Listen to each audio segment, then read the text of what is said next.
You've heard what they call her, a victim, oppressed, depressed, a woman of many woes. In society today, they name us according to our experiences. Thousands of women each year become victims of sexual trauma, domestic violence, and human trafficking. And they are labeled victims. The women you're going to hear from today have decided to tell the after story. They've decided not to come forth with their woes and with their burdens, but to come forth with their victory. Listen to these stories. They are not just the stories of victims. These are a victor's story. It starts when I was about 10 years old. My grandmother took custody of myself and my two sisters because my parents were really unstable at the time and addicted to drugs and alcohol and just weren't able to support us or keep us in a safe home. So rather than losing us all to DCF, my grandmother stepped in and adopted myself and my sisters. It was always very smoky. My parents and my grandmother were cigarette smokers. So the house was always filled with smoke and I could smell. Now I know the different smells that I was smelling, marijuana and alcohol and some crack cocaine. I didn't know it at the time, but those smells really stuck with me. The smell of like a musty basement. Me and my sisters would play in the basement a lot to kind of get away from things and just explore and have an adventure.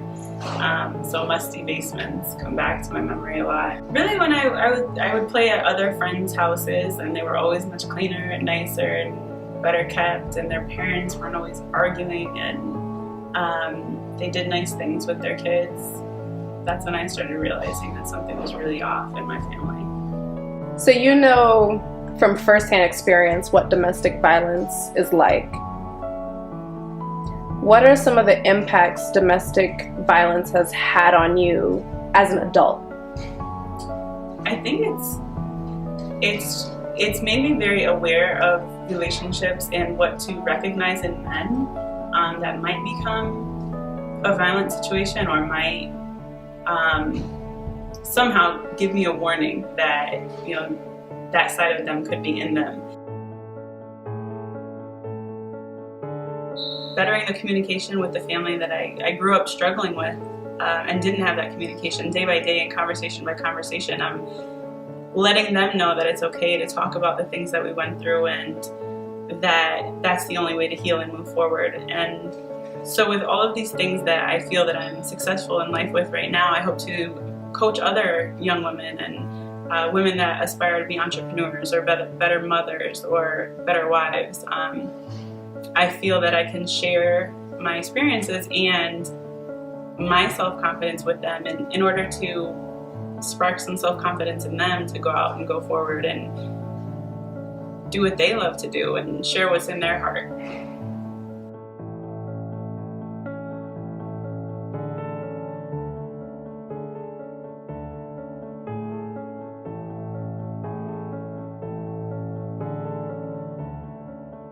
Um, 17 is when I fully processed and fully knew that it was a story and realized what was going on. I dealt with sexual abuse, molestation, definitely depression, and even at a few points some suicide ideation. And when did that start? The molestation started probably around age 9 or 10 with grooming. A lot of grooming went on beforehand. And then, in the years to follow, there was, the depression and the sadness and, figuring out why me. And then towards my older teen years, it became a bit more, the depression got deeper and there was, suicidal ideation. So I heard you said grooming. What does that grooming look like? What was that? Grooming is a process in which, like I said, the predator will get the person to feel comfortable with them, and basically gain the trust of, you know, the child or whoever it is that they're going to attack.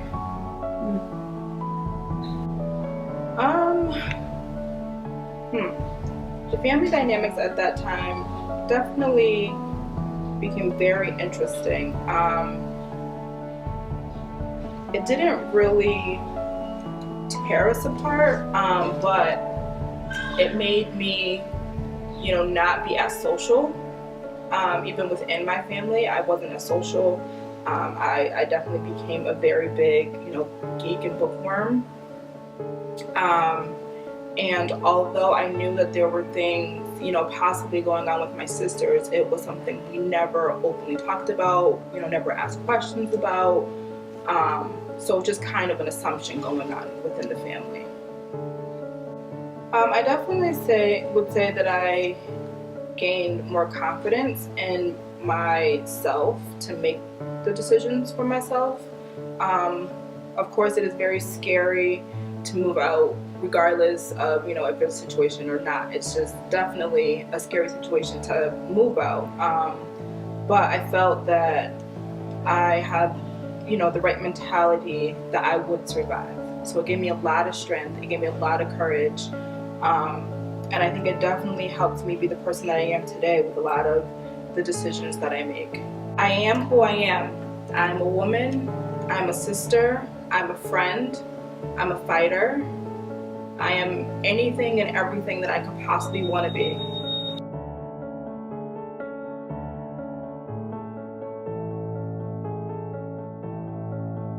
Approximately 9 years ago, I was involved with a man who fathered 2 of my children, and it was an abusive and physically abusive and mentally abusive relationship.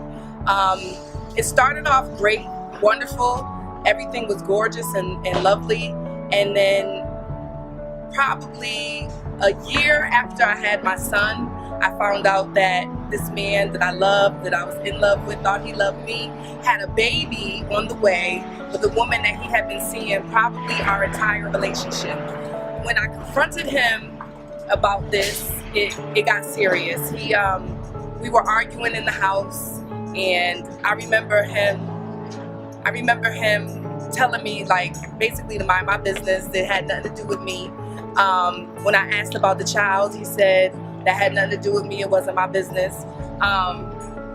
So we got into a fight. He tried to leave. I ran behind him and was like, no, in front of the door, no, you're not leaving. And that's when it got escalated and heated. And we were tussling back and forth. At one point, obviously, because he's a man, he overpowered me. And I ended up on the floor. And I remember him standing on top of me with his boot on my face, telling me I better not scream because the woman who lived upstairs was on her way down. We could hear her in the hallway. And he told me I better not scream because if I did, he was gonna push my face through the floor with his shoe. So I was quiet and I waited. And as soon as he moved to leave, I jumped up and we were back at it again, fighting. Down the line, probably about a year later, we were still trying to figure out our relationship. We have 2 kids. And then I found out that he had another baby by another woman on the way. My mother saw him in Walmart with this woman and her kids. She was very pregnant. He was holding kids. You know, my kids were nowhere to be found, but that's whatever. And when I confronted him about that, another big fight happened. I remember him grabbing my face and taking my head and just banging it into the wall really hard 3 times. And we were fighting back and forth, and we ended up falling out of the door onto the deck and under a table and just fighting.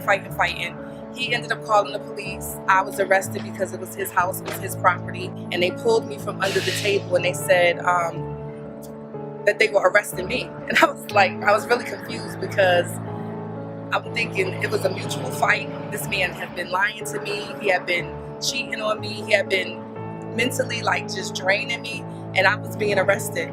So in that moment, I remember going to the police station, and they were asking me questions like, do you feel hopeless? Do you feel like you don't have anything to live for? Do you think you might hurt yourself? And I knew that I wasn't going to hurt myself, but I did feel hopeless, and I did feel like there was nothing worth living for, because I had been living for this man the entire time, but he wasn't living for me.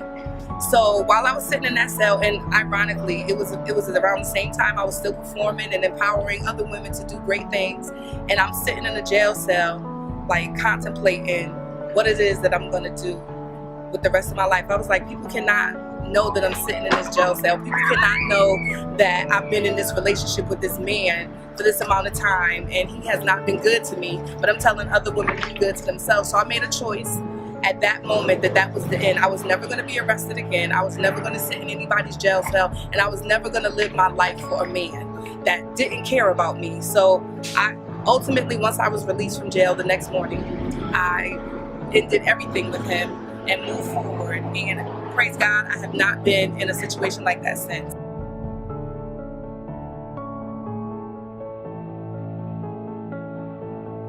On my way here, I was thinking, and I was saying how I understand how like having a high threshold for pain is a positive thing and it's a negative thing at the same time. So you can have a high threshold for pain, but what happens is you tend to prolong how long you're in pain. So what I would like to teach women, because I was with that man for 6 years, and what I hope women take away from my story is that you are powerful, you are great. Even if you're by yourself, you don't need anyone to complete you. You should be a whole, complete person on your own before you involve yourself with anyone else. But loving yourself is like the best medicine in the world. Like you can overcome so many things if you just look at yourself and know that you are worthy, know that you deserve everything that you ask for, that you want, you know, and strive to get it. And it's okay to say no if someone is not giving you those things, even if they think they love you, even if they think they want to be with you, even if they think that they're doing everything possible. If you feel inside yourself that this is not enough, this is not what I want, this is not worthy of me, it is okay to let it go.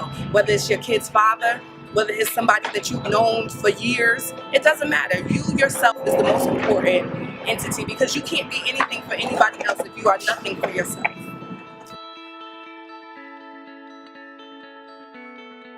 The message we are sending you today is, it's not over. Your story has just begun.